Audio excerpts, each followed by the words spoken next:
The gavel echoed through the cold mahogany courtroom, sealing what was supposed to be her absolute financial ruin.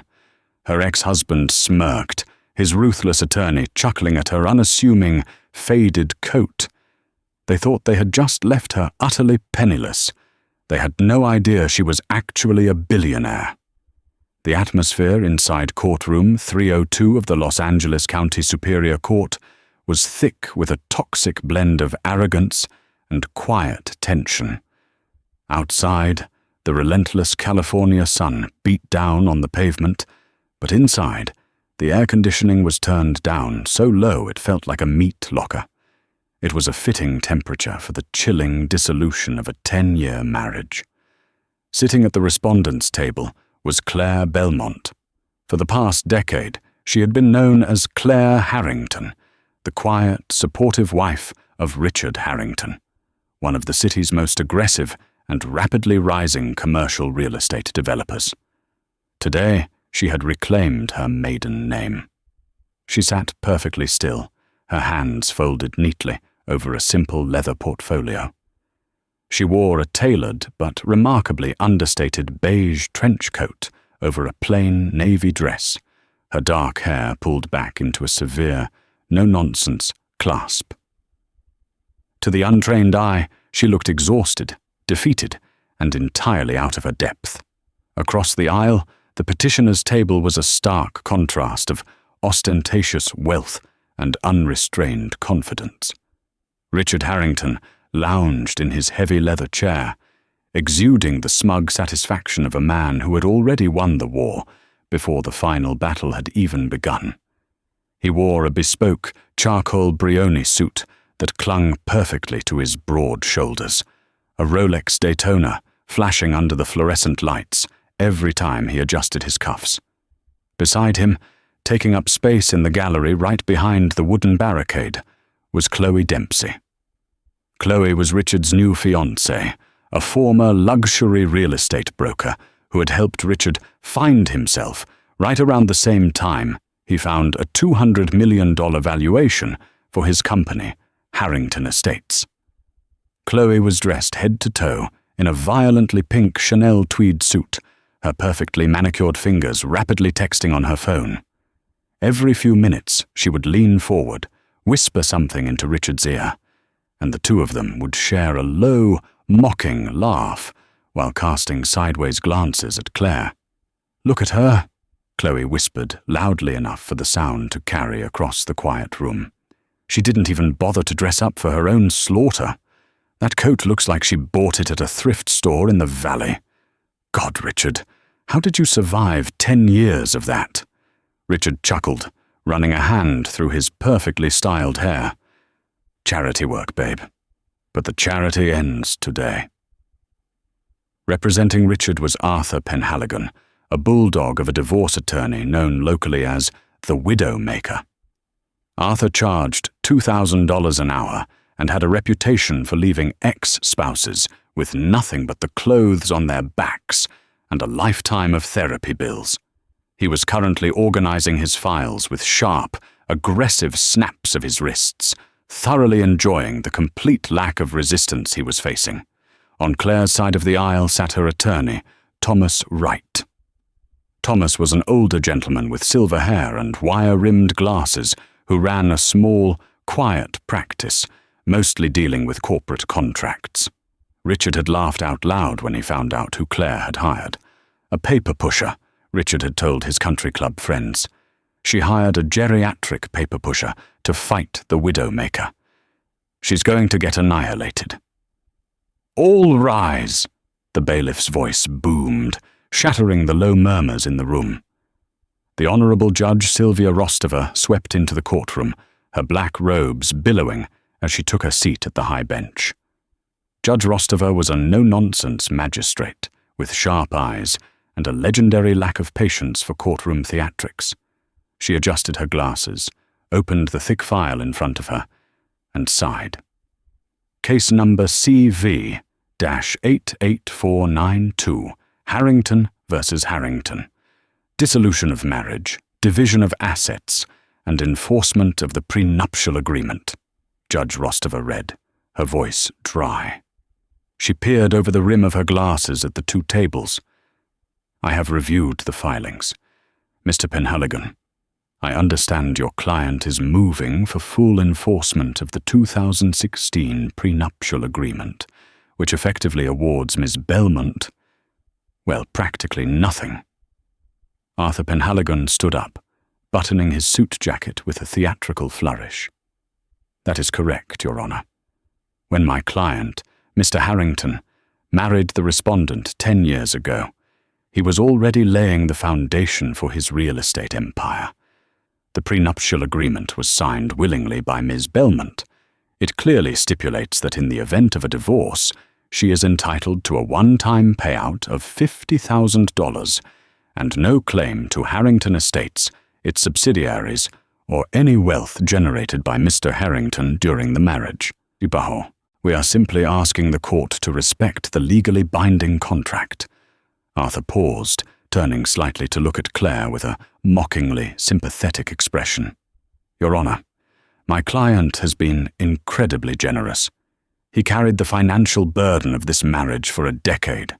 While he worked 80-hour weeks building a business, Ms. Belmont contributed zero income to the household.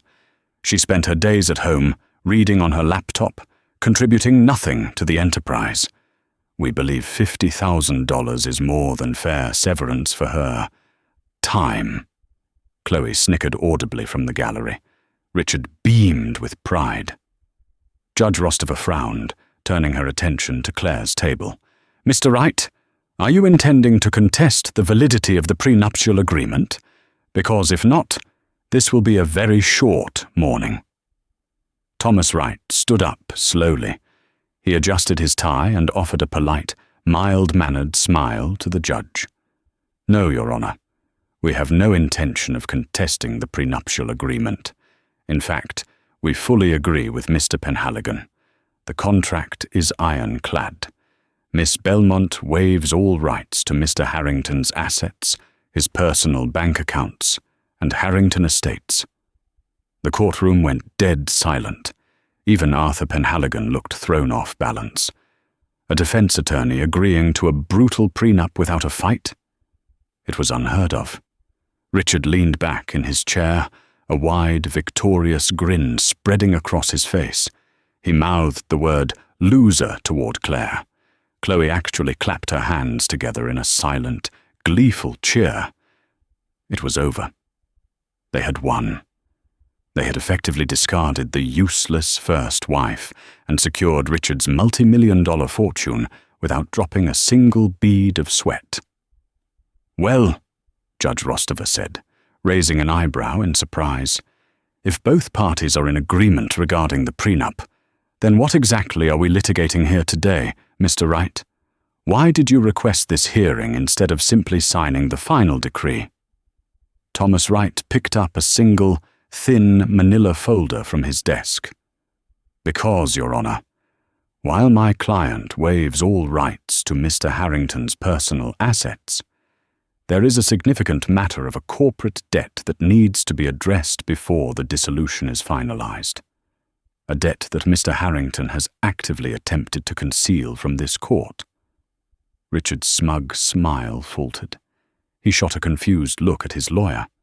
Arthur Penhaligon immediately jumped to his feet. "Objection, Your Honor. This is a family court proceeding, not a corporate bankruptcy tribunal. Any debts belonging to Harrington Estates are entirely irrelevant to the respondent, especially since she just admitted she has no claim to the company." "Sustained," Judge Rostover said, cautiously. "Mr. Wright, you're walking a fine line. If she has no claim to the company's debts are not her concern." "They are her concern, Your Honor," Thomas said smoothly, his voice echoing in the quiet room. "When she is the one who owns the debt." A murmur of confusion rippled through the courtroom. Richard let out a loud, incredulous scoff, shaking his head. "Is he insane?" he whispered to Arthur. "She doesn't have 2 dimes to rub together." "What debt?" Arthur held up a hand to quiet his client and addressed the judge. Your Honor, this is an absurd delay tactic. The respondent has been entirely unemployed for the duration of the marriage. She has zero capital. The idea that my client, a man who moves hundreds of millions of dollars in commercial real estate, owes her a corporate debt is physically impossible and frankly insulting. Judge Rostova looked intrigued despite herself.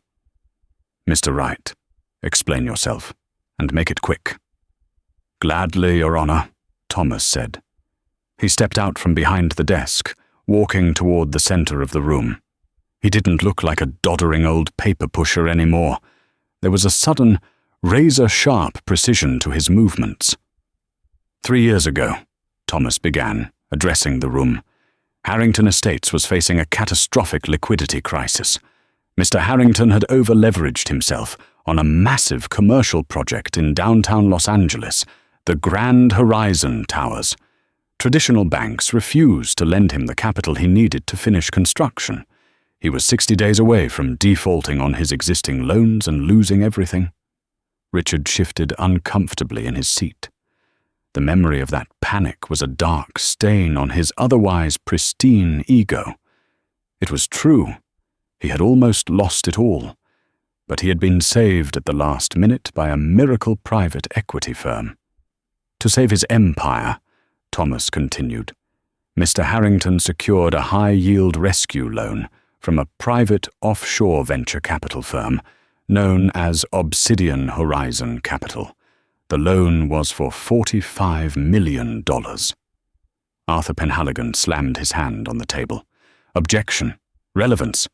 What does a private equity loan have to do with this divorce? I'll allow it, Judge Rostova said, her eyes locked on Thomas. But you better connect the dots right now, Counselor. The connection is the prenuptial agreement itself, Your Honor, Thomas said, turning to look directly at Richard.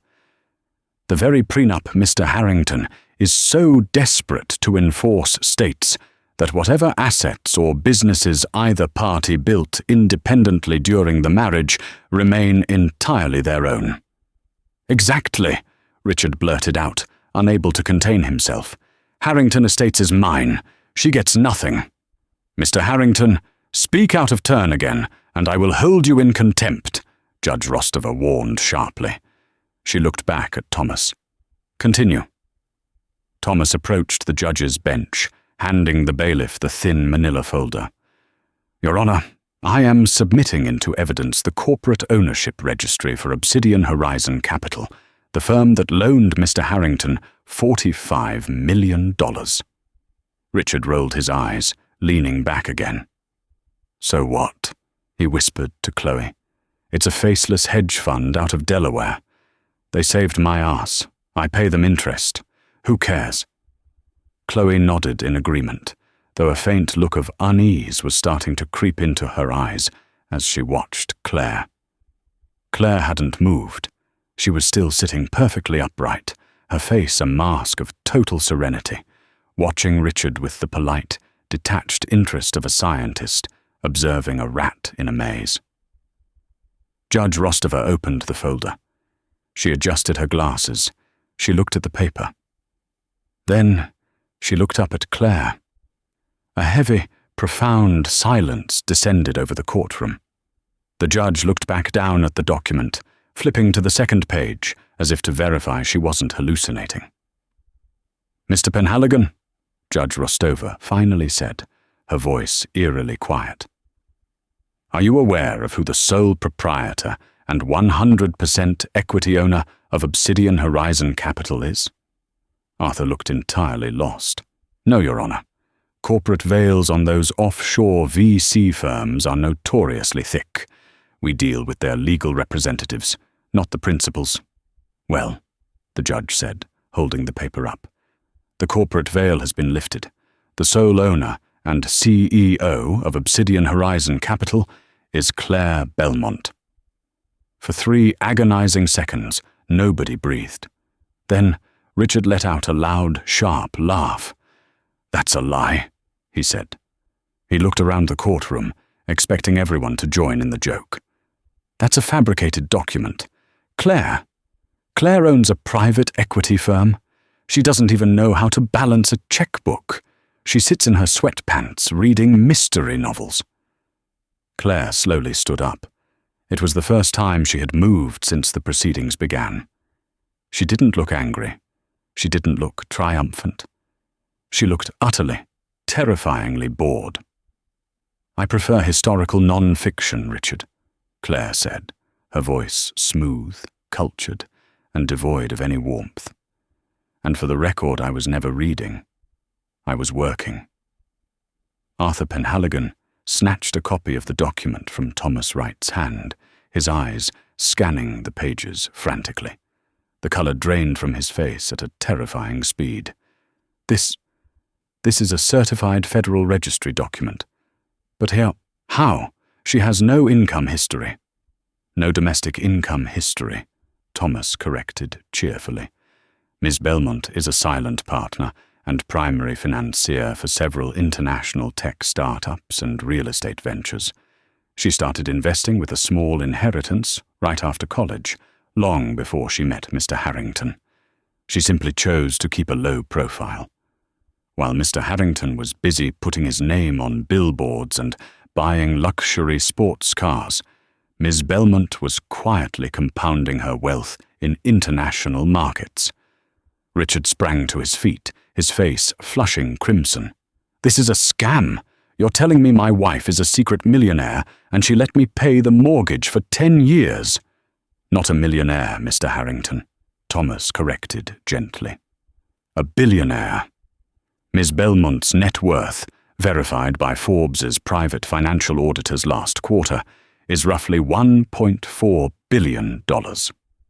Chloe let out a choked, strangled gasp, her hands flying to her mouth. She stared at the woman in the thrift store coat. Suddenly, the beige trench coat didn't look so cheap anymore. Suddenly, its pristine stitching and perfect drape screamed of quiet, unfathomable wealth. "Now," Thomas continued, his voice hardening, turning the knife, "let's return to the prenuptial agreement. Mr. Harrington insisted that whatever is his, and whatever is hers, is hers. He wanted to ensure that Miss Belmont could not touch his company." "Yes," Richard stammered, panic finally piercing his arrogance.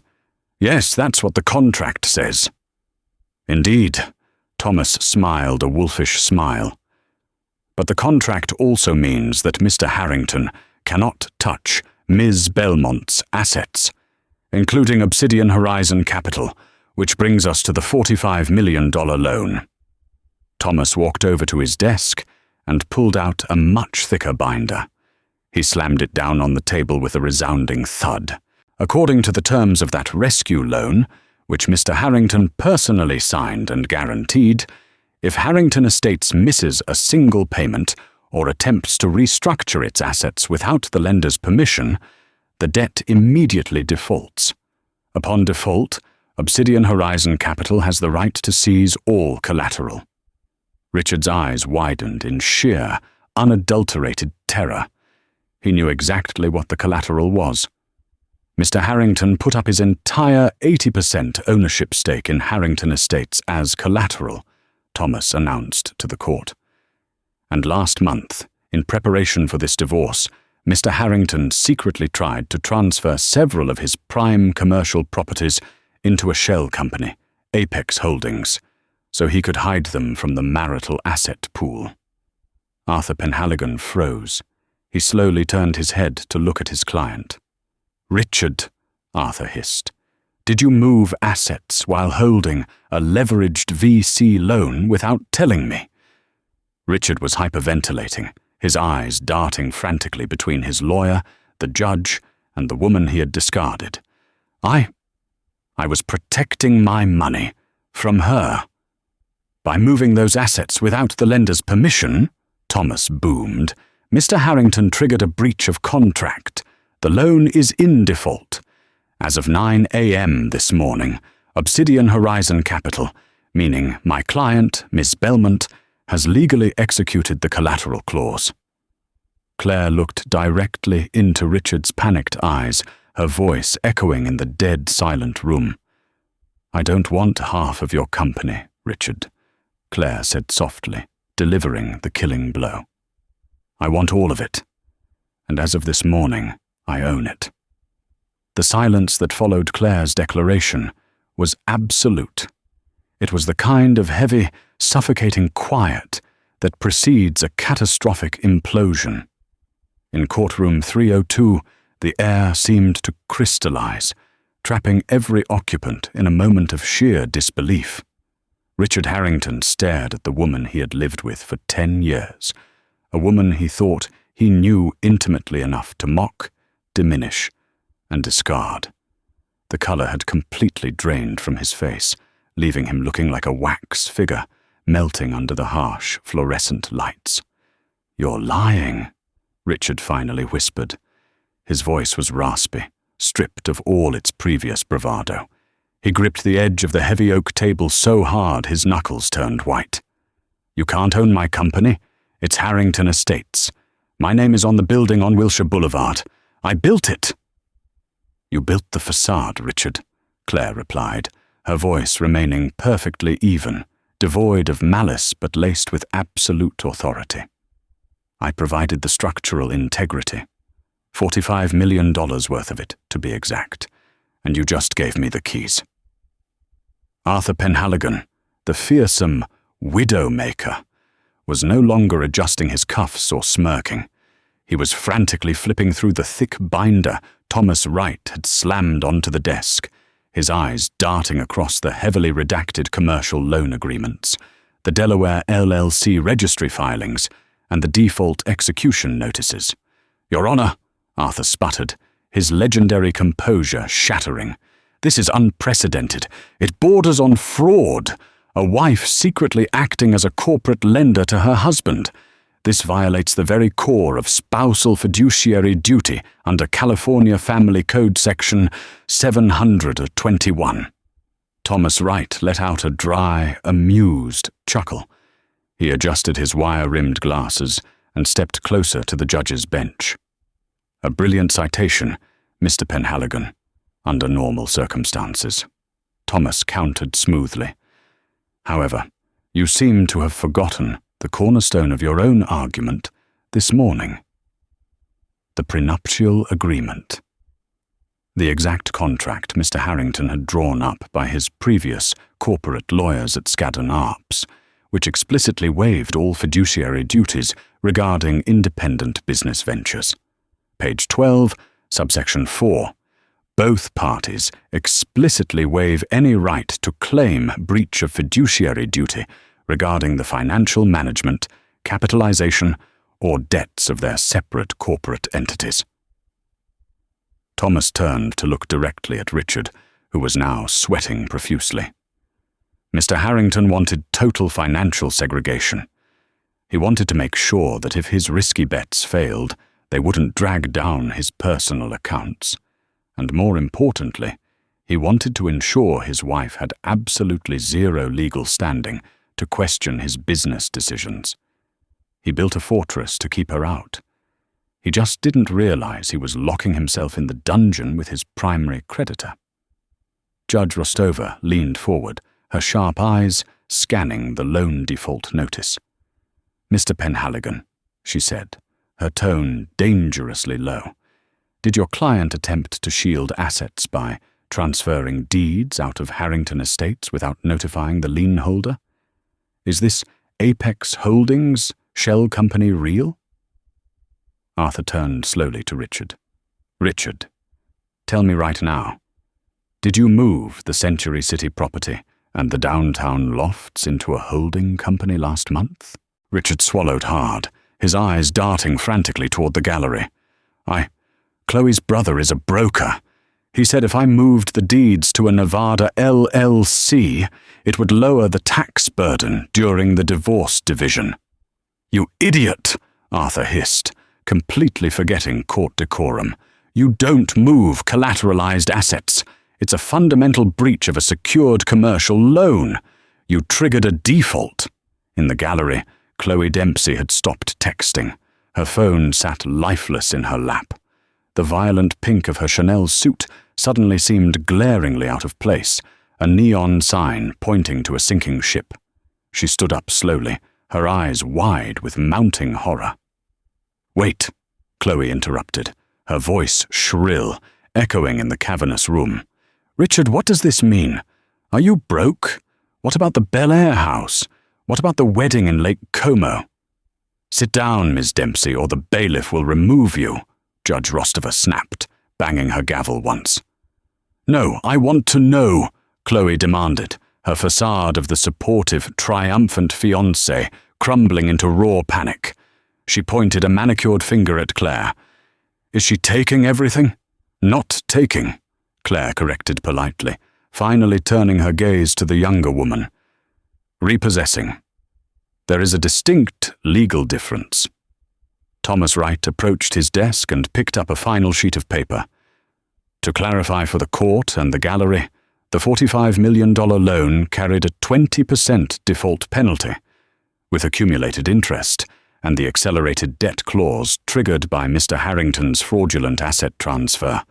Harrington Estates currently owes Obsidian Horizon Capital approximately $58 million, payable immediately." Richard slumped into his chair, burying his face in his hands. "I don't have $58 million in liquid capital. All my cash is tied up in the Grand Horizon construction." "We are aware," Thomas said, his voice ringing with finality.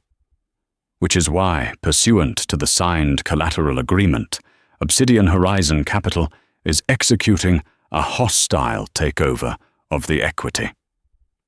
We are seizing the 80% controlling stake in Harrington Estates, the commercial properties under its umbrella, and all associated operational accounts.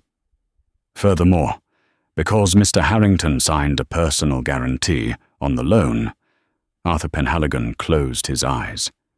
He knew what was coming. It was the financial death blow. "Obsidian Horizon Capital will be placing a lien on his personal assets to cover the remaining deficit," Thomas finished, "including the Bel-Air estate, his luxury vehicle collection, and his personal brokerage accounts." "This is insane!" Richard suddenly screamed, leaping to his feet, his chair crashing backward onto the floor. "You set me up. You planned this from the beginning, you cold, calculating—" "Bailiff!" Judge Rostova barked. The armed bailiff stepped forward immediately, placing a heavy hand on Richard's shoulder and forcing him back. Richard was trembling, his chest heaving, his immaculate Brioni suit now looking like a straitjacket. Claire watched his meltdown with a look of profound pity, which somehow cut deeper than anger ever could. "I didn't set you up, Richard," Claire said, speaking to him directly for the first time in months. The courtroom fell silent, hanging on every word of the unassuming woman in the beige coat. "When we married, I believed in your vision. I used my resources to quietly prop up your early projects. When you over-leveraged the company 3 years ago and every bank in Los Angeles laughed you out of their offices, I stepped in. I created Obsidian Horizon through my wealth managers at Goldman Sachs to give you the lifeline you needed, because your fragile ego never would have accepted a bailout from your own wife." Richard stared at her, his mouth opening and closing soundlessly, the reality of his own hubris finally crashing down on him. "I managed your risk for a decade," Claire continued, her voice steady and relentless. "Whenever you made a reckless play, I was the safety net you never knew you had. But then you met Chloe. You decided you were a self-made titan of industry who no longer needed his boring wife. You demanded a divorce. You demanded I leave with nothing. So I simply stopped protecting you from yourself. You dug this grave with your own arrogance, Richard. I just stopped taking the shovel out of your hands." You're a monster," Richard choked out, tears of sheer panic welling in his eyes. "No," Claire said softly. "I'm a billionaire, and I'm collecting my debts." Judge Rostova let out a long, heavy sigh, looking at the documents before her. She had presided over family court for 20 years, and she had never witnessed a legal dismantling quite this elegant or brutal. She picked up her pen. "Mr. Penhaligon," the judge said, looking at the defeated bulldog of an attorney, "do you have any legal basis to contest the commercial loan default or the execution of the collateral clause?" Arthur looked at Richard, then back at the judge. He slowly shook his head. "No, Your Honor. The commercial contracts are outside the purview of this family court, and my client's transfer of assets constitutes a clear breach. We have no defense against the repossession." "Very well," Judge Rostova said. She pulled the divorce decree toward her. "Then let us conclude the matter we are actually here for. Case number CV-88492. The prenuptial agreement is upheld as valid and binding. Ms. Belmont waives all claims to marital support.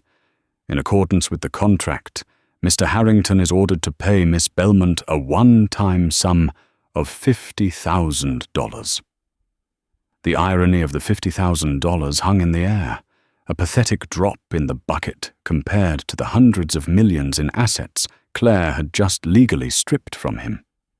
"We accept the $50,000, Your Honor," Thomas Wright said with a polite nod. "We will put it toward Ms. Belmont's legal fees." "Decree signed," Judge Rostova announced, striking her gavel with a resounding crack that seemed to echo Richard's shattering reality. "We are adjourned." As the judge swept out of the room, chaos erupted at the petitioner's table. "Richard!" Chloe shrieked, grabbing her Hermes Birkin bag from the gallery bench. "Are you telling me everything is gone? The company, the house, the money?" "Chloe, please," Richard begged, reaching out to her. "I can fix this. I can start over. We can—" "There is no we. If you're bankrupt," Chloe snapped, recoiling from his touch as if he were diseased. "I am not spending the best years of my life living in a condo in Encino while you fight your ex-wife in bankruptcy court." Without another word, the woman in the violent pink suit turned on her heel and stormed out of the courtroom, the sharp click-clack of her stilettos sounding like a ticking clock counting down the final seconds of Richard's privileged life. Arthur Penhaligon didn't even look at his client.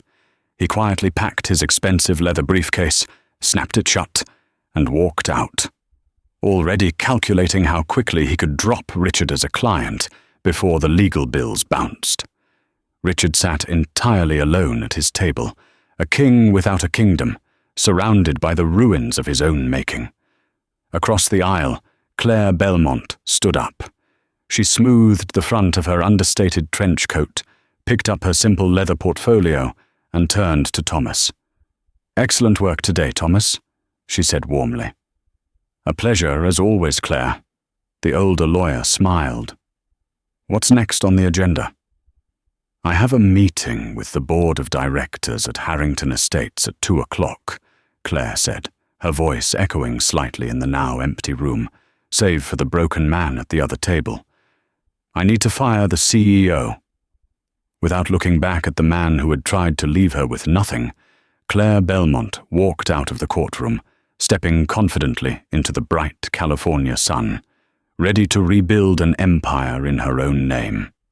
What a satisfying legal takedown. Arrogance blinded Richard, but Claire's quiet brilliance proved that the loudest person in the room is rarely the most powerful. If you loved this story of ultimate karma and financial justice, smash that like button, drop a comment on what you think Richard should do now, and don't forget to subscribe to our channel for more jaw-dropping, real-life drama stories.